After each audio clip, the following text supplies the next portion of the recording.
যে রূপের রহস্য বলতে তো কিছু নাই। একটা ভিডিও এডিট করতে 2 দিন 3 দিন সময় কিনতে যেতাম, তখন যে কিউরিসিটিটা জানতো যে ফোনটা কেমন কি।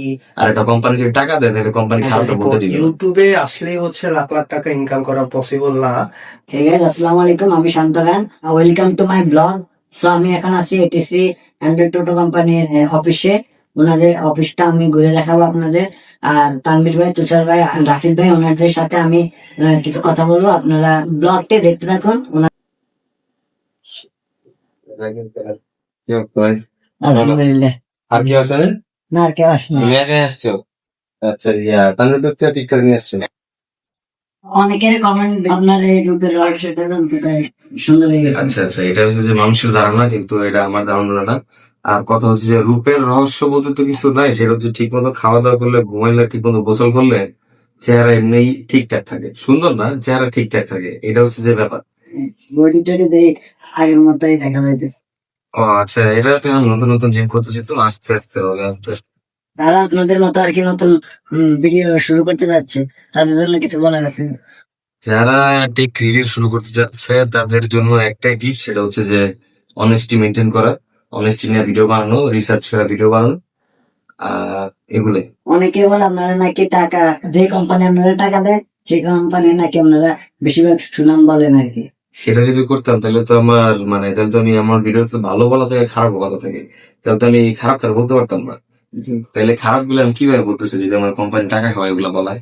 তো যারা রিভিউ দেখে তারা যদি ভিডিও বুঝে তাহলে তো তারা বুঝবে যে ভিডিওর মধ্যে ভালো খারাপ সব মিলিয়ে দিলে বলতেছি। আর একটা কোম্পানি যদি টাকা দেয় তাহলে কোম্পানি খারাপটা বলতে দিবে না, শুধু ভালোটাই বলতে দিবে। এটা হচ্ছে যে ব্যাপার। আর কি আপনার ইউটিউব যাত্রা কিভাবে এবং কাকে দেখে?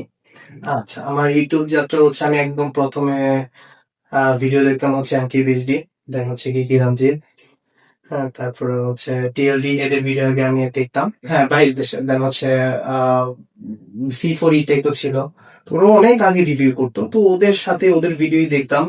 দেখে দেন বাংলাদেশে আমি সার্চ করতাম যে এরকম কোনো রিভিউ আছে নাকি। যখন ফোন কেনার জন্য আমারও কিউরিসিটি জাগতো, আমার ফোন কিনতাম বা ফোন কিনতে যেতাম, তখন যে কিউরিসিটিটা জাগতো যে ফোনটা কেমন কি এটা জানার জন্য, তখন ওইটা আমি আর কি অনলাইনে পেতাম না। তো কিছু আর্টিকেল ছিল, কিছু ওয়েবসাইট ছিল, সেখানে হচ্ছে আর্টিকেল গুলো থাকতো ফোনের রিভিউ নিয়ে। তো ওইখানেও সেভাবে জানা যেত না, আর শোরুমে গিয়ে ওইভাবে এক্সপিরিয়েন্স করার ওয়ে থাকতো না, বা কিছু লিমিটেড টাইমের মধ্যে এক্সপিরিয়েন্স করে জানাও যেত না। আর ইংলিশে রিভিউটি বেশি ছিল, অনেকেই বাংলা ভাষা জানতে চেত।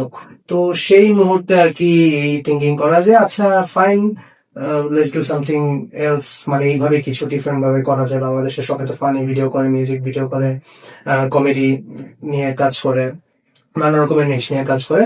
তো তখন আর কি এটা করাবে। তখন কি আপনার প্রথম প্রথম ভিউ কেমন হইতো? খুবই কম, অবভিয়াসলি। তখন মানুষ আসলে জিনিসটার প্রতি ওরকম একটা প্র্যাকটিস ছিল না, তো স্বাভাবিক। তো মানুষ ওইভাবে দেখতো না ভিডিও, বাট আস্তে আস্তে মানুষ জানলো যে হ্যাঁ, বাংলা ভাষায় রিভিউ হয়, এন্ড এটা মানুষের হেল্প হইতো। দেন তারা তাদের থেকে তারা আরেকজনকে বলতো হ্যাঁ তার থেকে রিভিউ দেখো। একটা ডিভাইস কেনার আগে তারা রিভিউ দেখা শুরু করলো। দেন এটা ব্যাপার হচ্ছে বাংলাদেশের মানুষের মেন্টালিটি, যখন মানুষ বেশি ফোন কেনা ইউজ করলো, বেশি ফোন কেনার কি শুরু করলো, দেন হচ্ছে মানুষ ফোন সম্পর্কে জানতে ইচ্ছুক হলো বেশি, তখন হচ্ছে আমাদের এই ভিউ আসাটা শুরু হলো খুব ভালোভাবে। আর আপনার এই প্রথম ইউটিউব চ্যানেল কত সালে খোলা হয়েছে? 2012 ফেব্রুয়ারি 11তে, ফেব্রুয়ারি 14তে আর কি। ঠিক আছে, 2012। আর যারা মনে করে ইউটিউব থেকে লাখ লাখ টাকা ইনকাম করা যায়, বা সবাই করতেছে, বা ইউটিউবে আসলেই লাখ লাখ টাকা ইনকাম হবে, তাদের জন্য কিছু বলার আছে? আচ্ছা, ইউটিউবে আসলে হচ্ছে লাখ লাখ টাকা ইনকাম করা পসিবল না, যদি না আপনার কন্টেন্ট হচ্ছে ওয়াচ টাইম বেশি থাকে। মানে যেখানে আপনার ভিউয়ার্স আটকে রাখতেছেন পুরাটা ভিডিও, ধরেন 6 মিনিটের ভিডিও, 5 মিনিট 4 মিনিট এরকম আর কি, 50%-এর উপরে ওয়াচ টাইম। সেইখানে যদি আপনি পিপলের ইমপ্রেশন সবকিছু ম্যাটার্স করে ওরকম যদি থাকে, দেন হচ্ছে ইউটিউবে আর কি অনেক অ্যাড দেয়, অনেক রেভিনিউ দেয় ইউটিউব। এখানে অনেক অ্যাড শো করে, সেখান থেকে ভালো রেভিনিউ আসে। তো ব্যাপারটা হচ্ছে এখানে, যদি আপনার ইউটিউবে আর কি মানে ওরকম কন্টেন্ট বানাইতে চান, মানে যেখানে মানুষ আটকে রাখবেন, তাইলে হচ্ছে ওগুলোতে আপনার অনেক অ্যাড আসবে, অনেক টাকা আসবে। বাট আপনি যদি মানে নর্মাল ভিডিও করেন যেগুলোতে মানুষ শিখবে, দেখবে, জানবে কিছু, তখন আর কি একটা টাইমের ব্যাপার আছে, যে টাইম টু টাইম আর কি যখন অডিয়েন্স বাড়বে, আপনার ভিডিও কোয়ালিটি চেঞ্জ হবে, ভিডিও দেখার জন্য মানুষ পুরোটা ভিডিও দেখবে, তখন আর কি আস্তে আস্তে ইনকামটা বাড়ে। তো তানভীর ভাই, প্রায় তো এই ভিডিও এডিট করে থাকেন, মোটামুটি এডিট করতে কেমন তারা খেতে হয়? প্রথম প্রথম জিনিসটা একটু টাফ ছিল, আস্তে আস্তে জিনিসটা বুঝে উঠতে টাইম লাগতেছিল, বাট এখন সহজ হয়ে গেছে। সবচেয়ে বড় প্যারাটা দেয় হচ্ছে আমাদের পিসি ইকুইপমেন্ট, আর খুব ভালো প্রিমিয়ার প্রো, তো আমরা খুব বড়লোক মানুষ, একদম কিনা চালাই তো প্রিমিয়ার প্রো খুব সুন্দর সাপোর্ট দেয়। ক্র্যাক করা হইলে অনেক সাপোর্ট কম দেয়, but আমরা একদম কিনা চালাই, সো জোস। ক্র্যাশ খায়, এই করে সেই করে, হ্যাং হয়ে যায় পিসি, বাগ দেয় মাঝে মধ্যে রিপোর্ট। কিছু একটা ফাইল এলে গায়েব হয়ে যায়, এগুলি তারা আমাদের ভিডিও কোড প্যারা বলতে কি এখন আস্তে আস্তে জিনিসটা অভ্যাসে পরিণত হয়ে গেছে।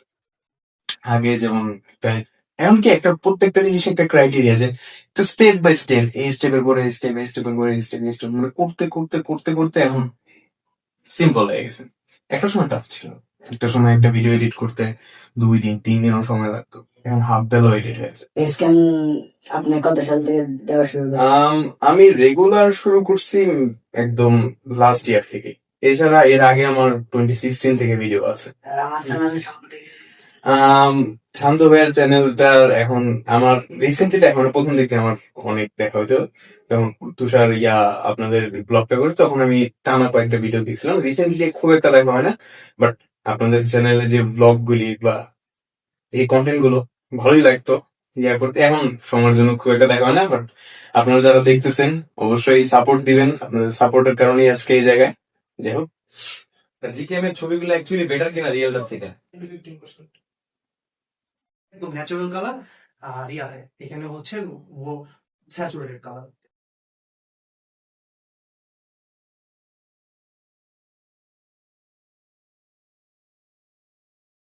হাই হাই এই হ্যাঁ, যদিও ব্যাকপার্টটা প্লাস্টিকের, বাট হ্যান্ড ফিল ছিল গ্লসি, এন্ড দ্যাটস ওয়াই এই ব্যাকপার্টটা প্রচুর পরিমাণে ফিঙ্গারপ্রিন্ট ম্যাগনেট ছিল, প্রচুর ফিঙ্গারপ্রিন্ট পড়ে যাচ্ছিল, এবং টুকটাক স্ক্র্যাচও পড়ে যাচ্ছিল 2-1টা। আর ক্যামেরার যেই কাট আউটের আসসালামু আলাইকুম। গত 8 থেকে 9 মাস আগে আমাদের চণ্ডীপুরে একটি ভিডিও আপনারা অনেক পছন্দ করছেন, সেটা হচ্ছে আমার পিছনে সেই সুপারি বাগান। এই সুপারি বাগানের ভিডিও আপনারা প্রচুর পরিমাণ পছন্দ করছেন এবং শেয়ার করছেন। তারই ধারাবাহিকতা আজকে আবারও সেই সুপারি বাগান আর কাঁঠাল গাছ, আরো কয়েকটা গাছ আছে, তো সেই গাছগুলো আজকে আপনাদের দেখাবো। আর সুপারি বাগানের একটা ভিডিও মজা করে আমি দিয়েছিলাম, আপনাদের সেই ভিডিওটা অনেক পছন্দ করছেন, প্রচুর পরিমাণ ভিউ হয়েছে। তো আজকে আবার চলে আসছি আমরা সেই সুপারি বাগানটা আবারও দেখানোর জন্য, যেহেতু দেখাবো। তো চলেন আমরা শুরু করি। তো আমার দুই পাশে দেখতে পাচ্ছেন অনেকগুলা সুপারি গাছ, এটা হচ্ছে সুপারি বাগানের মাঝখানে রোড। এই জায়গাটার সৌন্দর্য অনেকটাই কমে গেছে, তো আসুন আমরা দেখাবো। এখানে তারা তাদেরই আরেকটা বাগান, এখানে কলা গাছ আছে এবং বিভিন্ন লিচু গাছ আছে, সেগুলো